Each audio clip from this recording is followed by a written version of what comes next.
live le signed. Ali pare. Okay, inshallah. 1 second.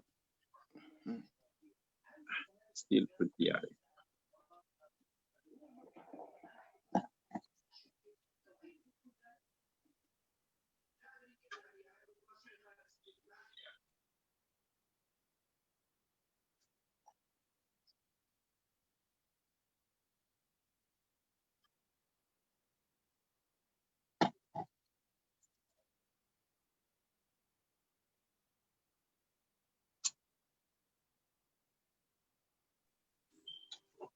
Yo, Sir Yusuf. Yo, Sir Musa.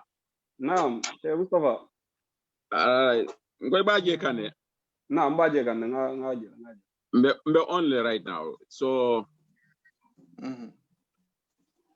Sir Yusuf. So isi barna bi jo daele.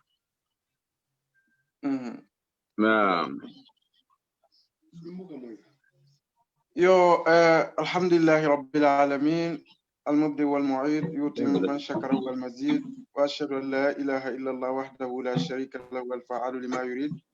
وأشهد أن محمدا عبده ورسوله المبعوث رحمة للعبيد وعلى آله وأصحابه الذين خضوا بالحق به كانوا يعدلون على تنقل صلى الله عليه وسلم أتنا على بنتم كل مبه أنا لسائب الذين خضوا بالحق وبه كانوا يعدلون من نترك كيزي تنقل كان نترك كيزي الكندو من سبت كتاب السنة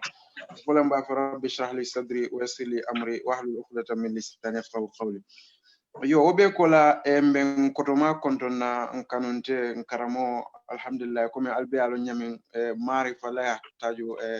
uma mamole timi alon ka manke nakirati bal marifa lam so millonda e buko lonni ko daga Cheikh Mustafa mbe kontona bake ila kata ko bela fobi tele kata sababu jamaati moli ku jama bondi nyoko no la dino la karola min jogo ka platform on na ko foni ku jama mi alon ko e bukala fi sata alma ale jola inshallah taala amin في ميزان حسناتك يوم لا ينفع مال ولا بنون الا من اتى الله بقلب سليم so ko lan ko ma fanam be konto na bake ila kafo mfe jang nin kanunte min gata Cheikh Mustafa yo mbadi mo min nata fanan ka jibero ka dron comme Cheikh Mustafa ko mo fo nyami abawo nin ila fode be blato wala ila alfa imanya naka diam wala ka kamo di fona te fon e tambindi wala ila dunya la je lafta dron ka fu ko nata janni han kabi kamol konton kamol nimbara anen kuno min kera dron be alal lañino le sondawla irda bil qada al mahtum wa rizq al maqsum wa kulli shay bi qadar wa da'i dajar yo nata janne dron kan karamoma kanunte dol fama dol karamoma dol kanunte min kera imam abdullah fatiti ka tazia dingo nyina bangola min banda hadisa to moto kita min sababu wala sayati yahya rahimahullah alma ala yanfuka ان شاء الله اللهم اغفر له وارحمه واعف عنه اللهم اسقيه من الماء والثلج والبرد يا رب العالمين اللهم بعثه مع النبيين والصديقين والشهداء والصالحين وحسن اولئك رفيقا nata janne comme manina seko la nyala aka wato minta kanaja wato wate kaloni dino la kuola ka kuol bonni nyoto dino la karola ko atalonta wala banko ka nyamin imam abdallah fati mba tan to mba jeyla wala anin kabi ka fudron ala ni ku ya wala la ni toro wobe ko lan ka fa alhamdulillah ka billahi ma ata wala ma kullu shay'in daw bi ajal musamma ala ka moli di molla atala ka moli ta mol wala nin to momina wala ni no sida o tar wato sida nata janne dron ka mobe konton sangonyina ngajele moli dual minke moli lobdal minta moli la sunol min tandi moli ila kontano min tandi ala la ko kan nin akata dron الذين إذا أصابتهم مصيبة قالوا إنا لله وإنا إليه راجعون ولك كمؤمن لكم موتين مؤمننا لنينو يسرو درون إكو بيتو على الله وفنان بيكو لأن كفلا كل لا يصيبنا إلا ما كتب الله لنا هو مولانا والله فليتوكل المؤمنون donc karamo mañin kana jang ka konton sangoñinna ngaje ko o musunna mo be kan wajiboleti na alfa kanunte wulula karamo na fengo be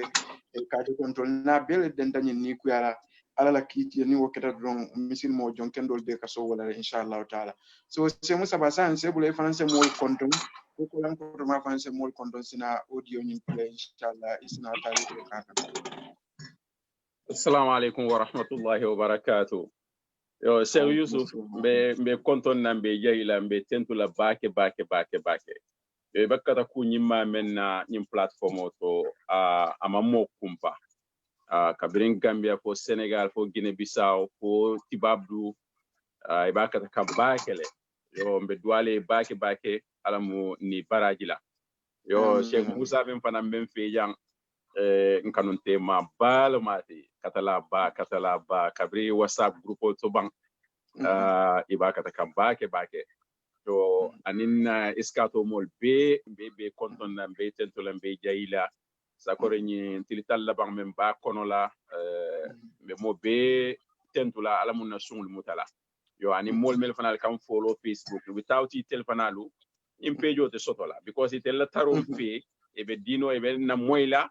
ando e be na kuma kanoli be jensendi la kafoli dol konola alhamdulillah be tentula be jayila so Cheikh Musa nin kuma be fanambulu isa kafuje janne nga continue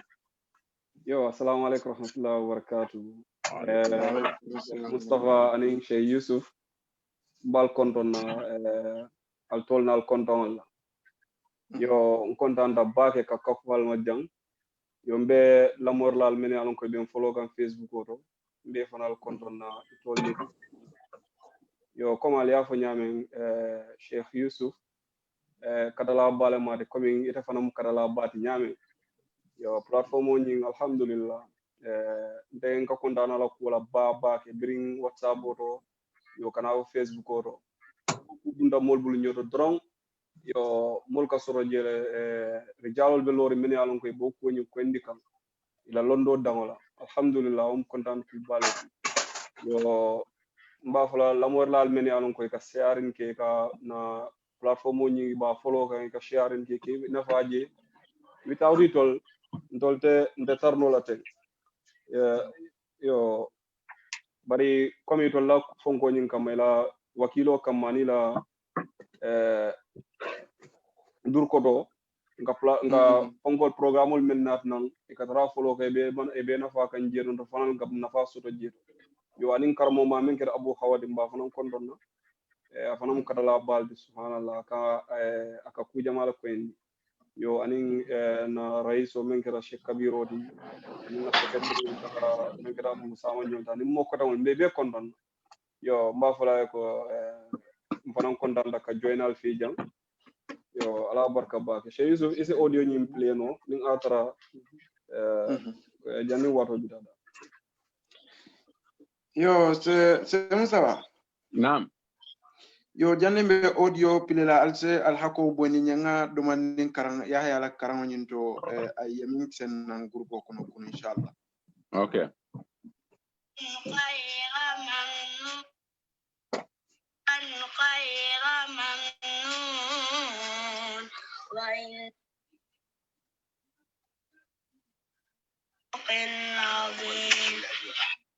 بسم الله الرحمن الرحيم نون والقلم وما يسطرون ما أنت بنعمة ربك بمجنون وإنك لأجرا غير ممنون وإنك لعلى خلق عظيم فستبشر ويبشرون بأيكم المفتون إن ربك هو أعلم بمن ضل عن سبيله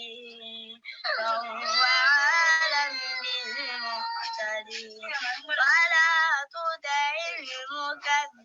المكذبين ودوا لو تدهن ويدهنون فلا تطع كل هلاف مهين هماز مشاء بنميم yo se Mustafa amna science sinata audio nyin to ngopile ngala karango nyi mwele jazakallahu khairan barakallahu amin amin amin amin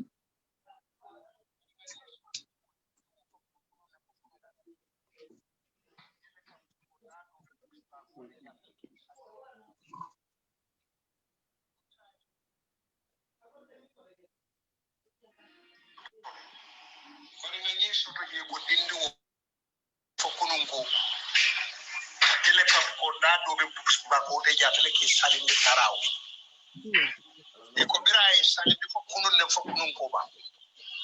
bira laburata aman duwa ke salo labamo biri anyi kai kai yahya barbi babatan ni kai ba sharan ka barbi man duwa ke salo laban la ko eko fal malon ko bi mu karo tilta labamo de suto mul kata salo la ta'ajjudo la ilaha illallah ay wala fo wali mbega lon be nyin kuran be keri ta fi jo ba fa la ta fi jo bara tata ko to ma ka karandro min ka ta fi jo min do akata wol bar kunu aka bita ikaye lo koy bato folo ibat ngamira ta fi jo la kili ala atata ko to noma ikaye bato fitro ni fitro ko la sa tata ba bo kaka bira tata ya ta ko to ma yol fane iftaro soto biru waya jo kay bari muntuma lete data ja o faya manna tem faya ko taki be wolto ngamira ni saya ya soto wolto par membe ka ko yata beti e men sata bi sangla se ko dingo banda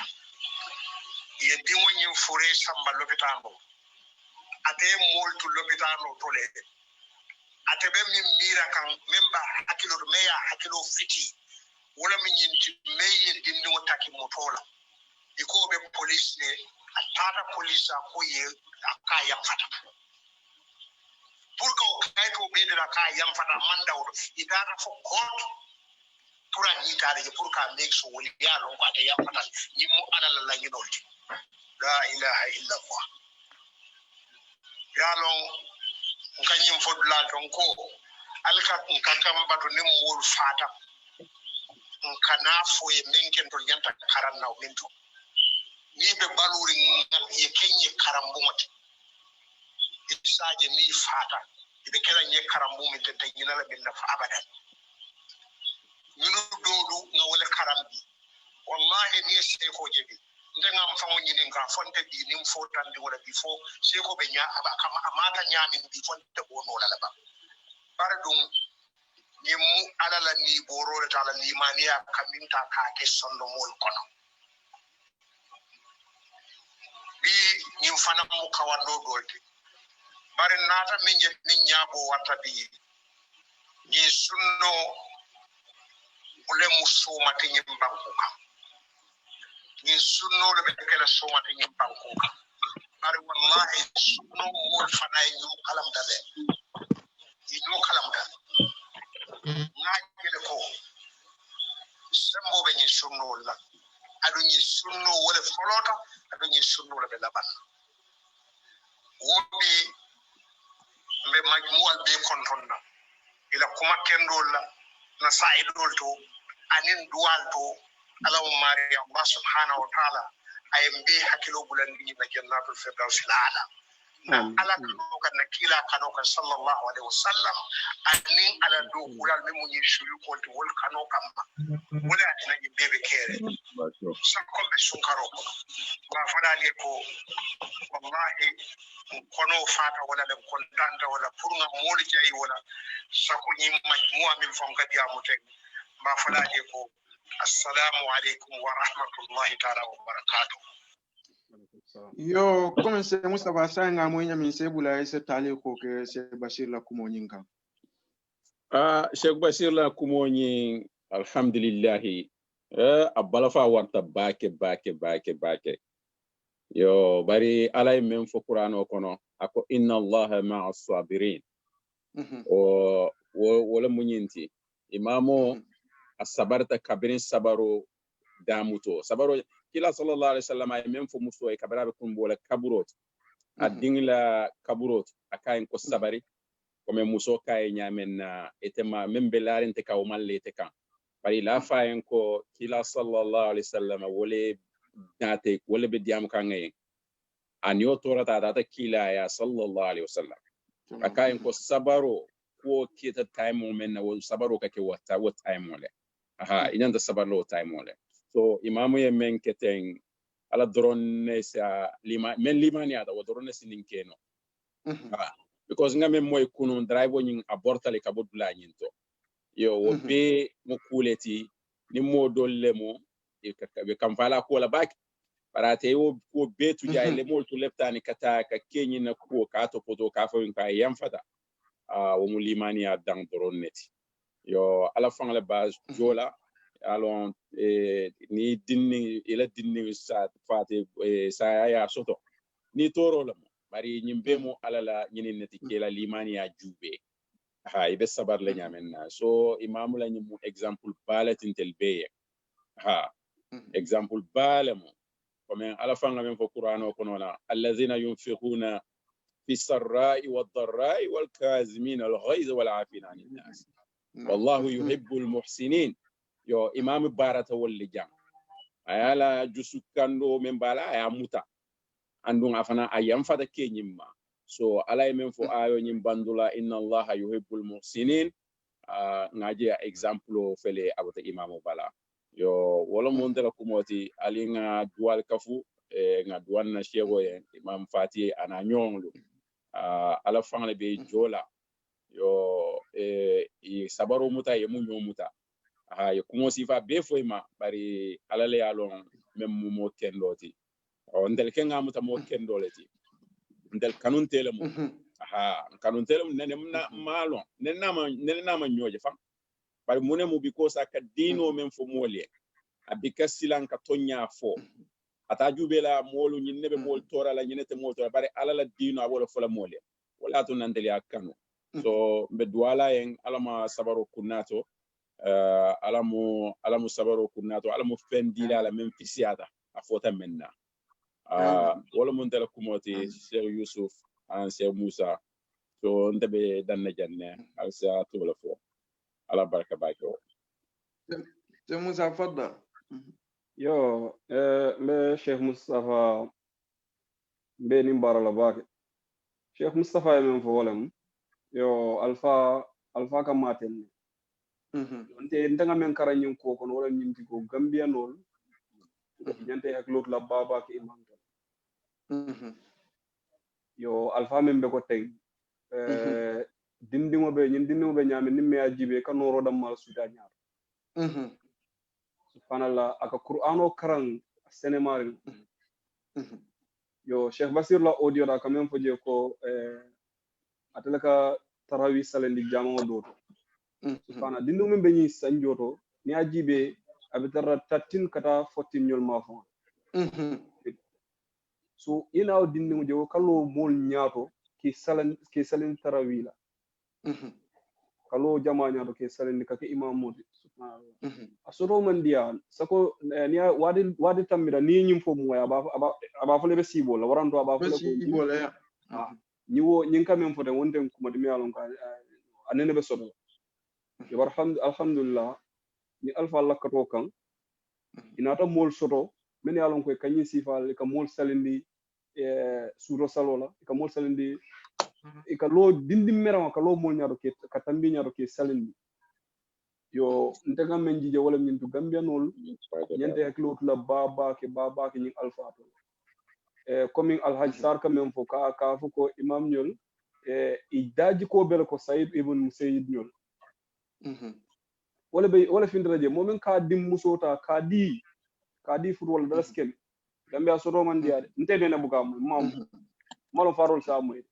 bande buka mo yo wayna ñi sifa ñi ni ko ya ba soto ayta de ndata la dingola kata dingola ko jibe amawoke baray le plano bebula jara la police station do mais attaqué wala ko asula baga katam madi subhanallah ñimmu karandal ñimmu dulal damindal mol be ñanta ka karanni yo ni molbe ni ibe imam la ko fole kamune fa ñanta gambenol bulo sayla mun kam ni ñinin kay ko anyante bulo sayla mun la e buka fen soto men fa e buka hani fen soto be men fa ka fol dron ka nakita ya jamela bu dam may ko wala fa ay mun kete la ci gambenol ay mun kele buka fa wallahi ni aya tara tonya imam mi gambenol ay kula kila mu dombi ate silala ñinna ka finde ka foy ko wala al hakubi ta samala dawda so kaydan ni ko abe silo men kan wallahi ndol ma kanu ko imam ke nyim mala mat ma kanu ko aton ni fon ko dole babulu ma kanu nyin kan ko a darajatale na kanu men kan wala abe lorin toñala kan ku nana da gambia men folo ka finde kaydan ni ko nyin ko am beta nyin don bedara wala imam abdallah fa abe lorin sunno abe sunno ko indi kam molma wala na mol men ka kuma mai ka nen ñente ak lut labu ma yalfizu min qawlin illa ladayhi raqibun atid so gambianol ñanta ka katabage yalon jumala ni alfati yalon jumala imam abdallah fati abe tembo mento mol men bulata la ka nen ka kumol fay ñanta ka findile ta ya bulo say to le ñanta ka brata ma ñanta ka findi ka mo bulo say so mba tentu lamba jayla yo mba hanisa en komi alfala mata tle sabaro kalong atla wolon tol datla karantol datla lon tol but hanisa en se continue no ka eko suosi boro no nyawnye kala fa bu so yo se continue na ya mari sabarola yo afana dimbal ya mari sabarola yo wala mun dala ko mo dimba fa assalamu alaykum wa rahmatullahi wa barakatuh yo Sheikh Mustafa aliya banjele alla kumo kan enen ko to mala kumo Sheikh Musa nte man jari fo ngay nyambas nin amanke ko rombe nata janne ka dum man nim fo ko nyinto dron aliya min fo mbo da mala sen kanna fo kuma fo lo walam dinni wala karan nyinti shairo wo fele bil karami tashabba adiyum bil karam wa man tashabba bi abi fama zalam momi ye mulun tanyoya afama la man to nyeroke dinni wala karan to fos ngalon ko ay karan no le abota faale la woto wo man nyanna ka mo jakal idha urifa sababatu al ajab ni sababo lonta jakal ku buka ke koteke yahya bil huruf wal kenyale fo karan ni tajidol be kenyale ngaje ko akuluta bungole kono ani molle ya wulu wol mo molle te dino to bato baake alhamdulillah wo kam baake woyr letaro min di society la wolem society wo society moral mo isa kata yela dinol kulu katambi imam fatila ni dinol be nyami ning imam keno komi imam fatila ni yahya walla yatambi ko yahya wol be nyami wallahi dinningo mo pepejol to dunya karo bela mol min biya besia hani minul te dina koto e bes sondal ko nyunul fay ni dinol kulula e karandi dinol ya ay wotandi mol bar wayen karandi mun na dron comme sukula la kamen fo o man tashabaha bi abi fama zalam mi ye mulun tanyu ya fala man to nyendo nimbo do kana se basir la kumo kan tariya ke wayen karandi wala minna 4 seconds se Musa anin se Mustafa wakata niko imam abdallah fati akamin fontoli adala kawle ke ala baroto ha ngamilla mo audio to anin ay mawqifo minta ay lodula minta wakata ninna ko nyimmu moleti miyalon ko ay ikhlaso sotole aka kuwa min fa dala kawle kala baroto anin ala tema abuka mola kunna dia kunyini woto se muy saba nda karanta nyin blato bakel de du lonnali moli ka kara wolle bala nin aliyajen ka place 50 na ka do ka kila ka foko lonnalle annabiyo mol keta wallahi manke mo chahanilti de ni lonnal alay wolle fo banko kan ka fo wolle warasatul anbiya ay wolle fo alqur'anu kon fasalu ahla dhikri in kuntum la ta'lamun ay wolle fo alqur'anu kon inma yakhsha Allah min ibadil ulama ha wol manke mo chahanti de moli nyanta ke hakilo tu bake wala fok mol ni la ke barol ni la society kanando imam abdallah fati nse kudantan fo ala balwo kono ay minke ka society fo tanka hanma sibola karola na gambe kono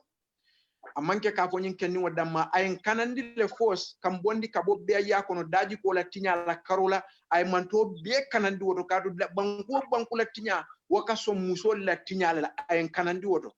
baralan kanando woto kendol be akalamuta fo furel mi ko hasidiya nin kuran be sonno mo kono janni nyin dinni wala ko fes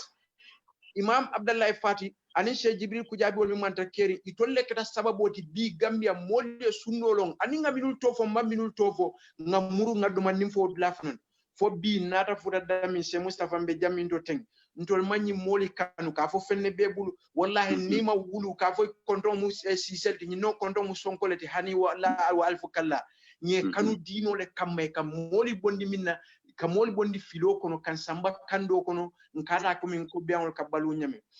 se ko la nyenda ka wandi blakini momi alon ko ite dingo moli yemira dingo la kole ala se Mustafa we fa asdango be dimiri nyame surdu min joko moto ni sunkaro kono moro ite dingo wo fa nyake dingo mi alon ko yakanu yakrandi alquran la wasu dingo amanke din toralat wala mi alon ka ke toral wala daji ko man bete fo mo kendo be lafta dingo ke ko nyami mo wonata fa man kuran fo as dawta kere fatale c'est Mustafa wo mu limani altide billahi wallahi tallahi mo te wonno la fata mari ke mumino te haqqan aka min fa dala wole ba sonno mo kono wobe ke yo dinu wasamba leptano to womi yo sai ko mi o ke drive womi o ke weta police o ite o mol ni to leptano to wodinu law al halo bo wonyama ke bori police station ka foy ko alinyim bula amantaw alala lanyino le mu yam fatayele wo man kanyan se Mustafa fo ina mari kata court wolun kino fon sunkaro kono ta kaytol be sign kaje ko yam fatay alakanne alala lanyino le e wakata ni nyin kamin fo cego akamin fa dala kawole bara bil qawl wal amal wal ikhlas na'am wokoyta mobe la wokita mobe kawando to wal ibratu liman yatabara sonde ngaje ko momo ya lon ko kawandale muyti Gambia walla karannale muyti walla talibole muyti Imam Abdallah Fatila ni mawqifo ay moli karandale le sanji wuli kilin karango montro wati kilin ay karandi limani ala de katu limani billahi wallahi tallahi wala nabiin kenno ko irda bil qada al mahtum rizq al maqsum wa kulli shay'in bi qadar wa da'i dajar Hasan al Basri ako ngankali momo mallani ne manke mu'minoti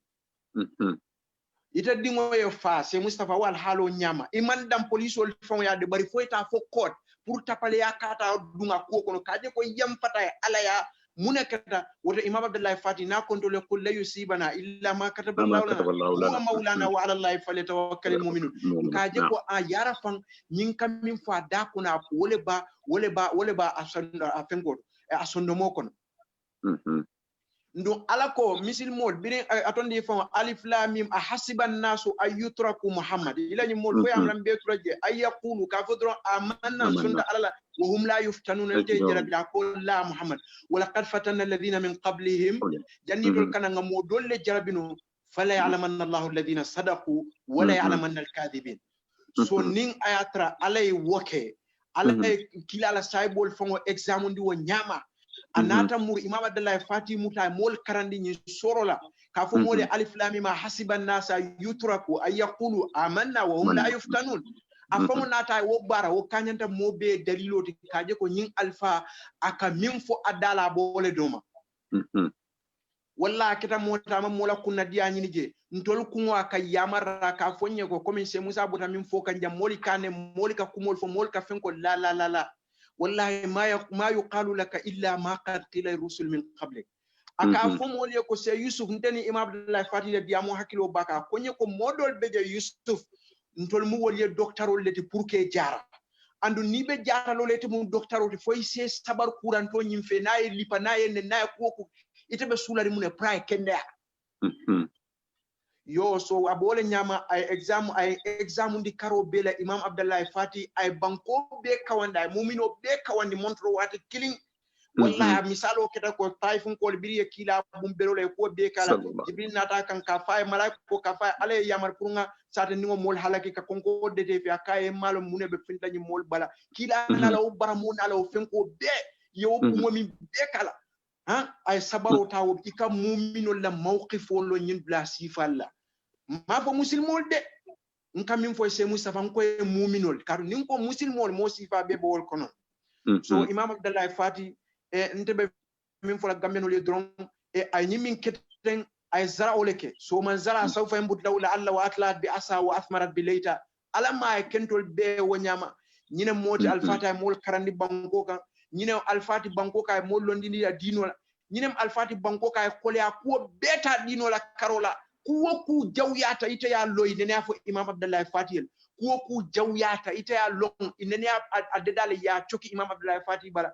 wo moli be dolbe je mantra kering minu yalon ko yake dol tata tubo sala hansa ya tebe lorin dama bolto wato wata kafu adinu rasul mali fastamsik bihi fadyahu min azam al khusran mbese ko tendula mba jayla ay mawqifo min ta kala talbol karandi ka musilmol karandi ka muminol karandi ibe keno la mumino to nyamati nyaade nin alla ye examen di famula surtout yelo aka tanina konte aka min fondol karamo kamin fo aka wole kenin adala woto talbol fanate danna yahya damala mba fula talbol min alon koy be misal lala ala mistake kol mo bela mistake ko momo ka mistake ko min ka alma alay yam fanyo bela barke i misal imam abdullah fatida ku kendo la man tashabbaha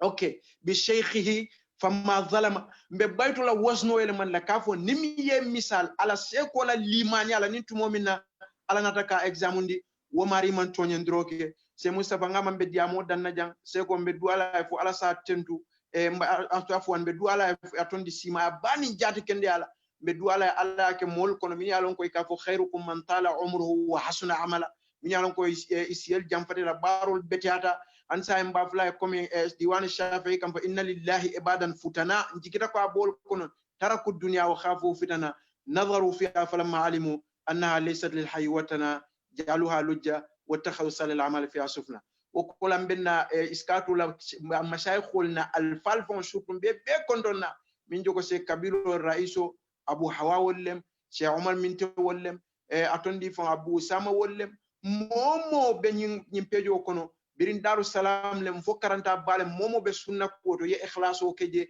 ntolle be ku kilin kan hum safatu kulli jil wa khulasatu kulli qabila se mustafa hansa ambe kondondro murunde kam manke molti mi ko kan nyina molla ku kendole kam bara biniaje dunya kono mobe be nyi iskato fa jamia tawiyya islamiyya mashayikhul binaje be kawndo ni kuwel kila mol kata nyina ko ku ay sababu le sodo nun ku ay sabandiral le sodo wal fadlu liman sabaqa inshallah be diamoni murunde ka inshallah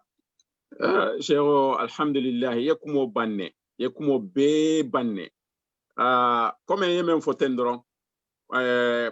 kara dinne ngi ala 40 fela bi gen 50 duna be kono mo monni ngala moy bebe barajo sodo la sakori nyin sun karo kono la yo Cheikh Bashir yekumo mel fo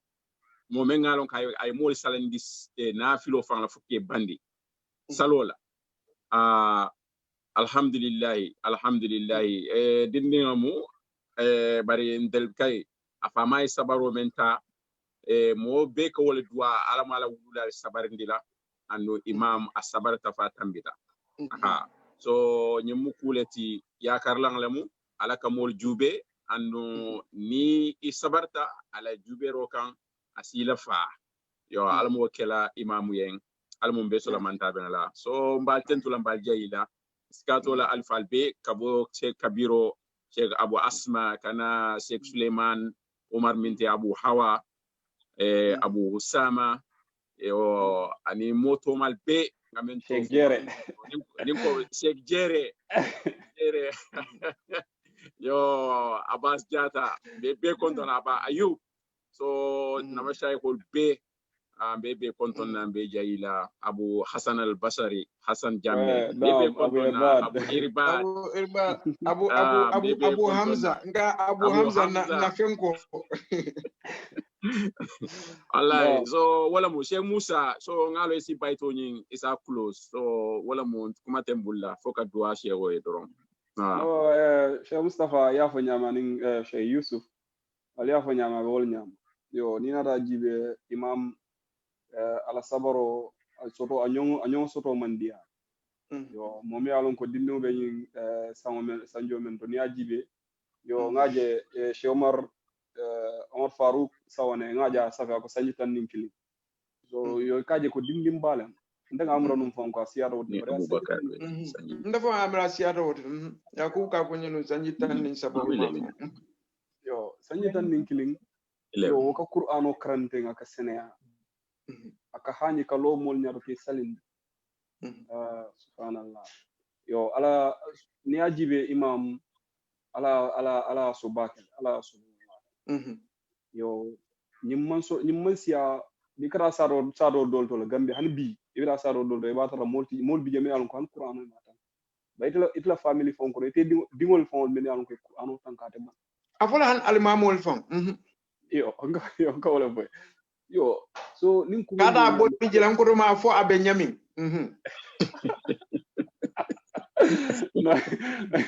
ya ba jame wala so o moyna soto itena dingol soto dingol men alon ko dindi merol dem qur'an o monke bul fendi wallahi sai Mustafa jibe ba sanji tannin kilin ya sanji tannin kilin wala na mol nyante haklo tulale ni alpha tole nte na to nyato na nin ko dol be fo kan la ko nka bala fa wolle mbuka bala fa atede comme atla ko fa mbuka ni ko yade bari mol men ka ko mo fa la ko wolle la ko kam bala fa ko si malo folo ga même fa mantra imalo to nyaka folo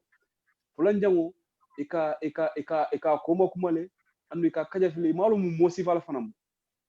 c'est Musa be hasidi akuran wolem no amanke nyindi fanam comme tol kay même fote amanke nyindi ko ka wulindi le ko modol kila mol wulindi nyame kila mobile wulindi nyame tol buko tol wolte no subhanallah wote man hajo ko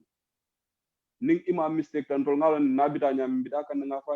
na alfala mudi bar nyin lando de ngaje ko nyim erreur yo barika comme ka findinan kana ka nen ka kumol fo man ken tol man hajo yo hani mol men yalon ko kadrila ko indi kam mol ma yo mol ya kalam dale no ate mol melta ka diamuye alfal diamte bari mamuye yo kela ko indi wonde kasi war alhamdulillah alfa ni furata may diamta nde sinya ndena sira na kachata ngalol mum mo sifala ma wallahi ni entara fi na be sirin be kachara subhanallah iba fala hani iba fulam wala waronto ndoma na nimme be kachara so harmadi on janibe diamala ko be nyanta lon mo sifala ma so imam asu a nyong soto man dia gambia nga dol jele mel yalon ko yo dayille muti ye bi kol datle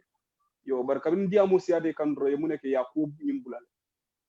ye dawo bulale ye nyatlin kudol lela imam manke woti imam birin ntol ma safo be doyare birin tol be doyare imam bala dawala fo bi aka même fo kunun aka wala fo bi ni ala video jibe kunun video le ka yol jibe bi na dal video la moy e kalon ko nyin meta nyin kan amon fale abe fengo fo kan nun kunun bi aka wala fo aka sunno yalon se Musa bi fana ko sunno la ko en mela kumo kuntu jede yala ika imam la damin fodan se umman nene ka jefu bar sababu dol fanan ka soto komi wala nan ko imam la ni example beje ikala fiye sunni la todiya soto e sufi la todiya soto wallela modol mu sufi la di komi misal vende bari wol dol be nyami se Mustafa e fenko wol so kon wol you know so ikafoko ye la mo la todiya soto e sunni la todiya soto ite nisfu ka sunni wo nisfu ka imam man so wala kanyi min fote wala na modol beje biri tol yaaje ko sain ndolla moli kene wala tol itoliye fonyo je tol bota je yo Cheikh Yusuf okay Cheikh Suleiman yolo ye darso soto benala linko ni use la zoom ning so ngalon telbena nyina mbe ka jalla je nyanda en la sayi so itel barala darso benaji la ngajo ko la mol boyta start la kadum lainola yo mba fala mol men fanale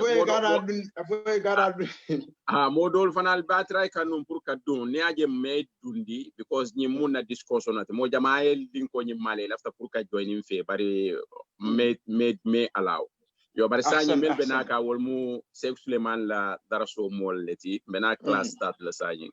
all right so ala baraka bake barakallahu fikum she hondita man alfal kondong jo Cheikh Suleiman adema avant man na follow de bari ngala te mela bena join lawo no alfal man dande baltula jere ngata ay desida ndega Cheikh Mustafa wadi di la la 2 minutes men alfal kondo bebe ko Cheikh Suleiman subhanallah alfa ni ngaba kata kampaka ndekata segonde bonni je ndekata okay no Ivan ale be fam bondi la de Ivan ale be fam bondi la ela wero ma yaje dame na ba fala leave le on the right hand corner bari sa na nyim programme ibo close la le ne tol fenke ku yana no mena Facebook close la mena Facebook close la sai ke Mustafa close close mbe kondon na birñu sungaro data be do ko men kata Cheikh Jere ñol kata fo Abu Hawa ñol kata fo Cheikh Kabiro ñol Abu Asma Cheikh Mbemba abu mafla nyaadi le fo Abu Mukbil ibe tu mbe kondon na all right to nya Cheikh Suleiman ala do ko kende bala do ko kende yes jo alfa ñi almala aba kata comeback ndo kana fa bale suro alfa ñi na da kana fa bale suro rabro kana fa bale suro ala karandero